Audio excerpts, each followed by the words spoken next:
Over the years, I continued to struggle. I barely finished high school and went straight to working jobs I wasn't good at with people I didn't get along with.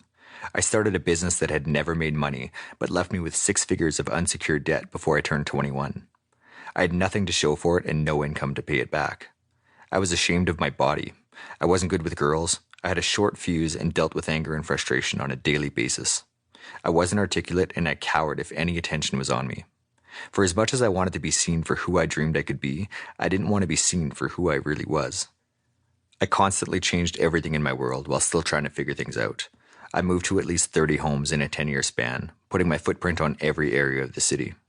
I changed jobs, found new friends, and experimented with new substances, but the struggle always followed me. I couldn't fucking get away from it, though I sure kept trying. Eventually, I stumbled upon some advice that set me on a different path. My outside world didn't change that instant, but my thinking did. Then little by little, life started to improve until eventually I was living in a completely different world and I'd become a completely different person. I became quite literally addicted to my own psychology, to how my thinking affects my life. I never ignored what I thought and felt, but I learned to turn negative emotions into positive and productive outcomes. The advice I heard came from a CD recorded by my business coach, Richard Robbins.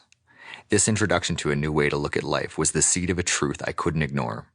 I listened to it over and over until it registered so deeply that it rooted itself as my default way of thinking, pushing out the old ways, the ones that contributed to the struggles and pains I was trying to get away from.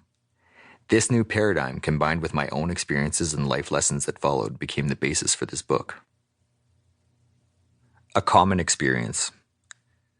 It turns out that my insecurities are common. Many people have been through much more, and many have been through less.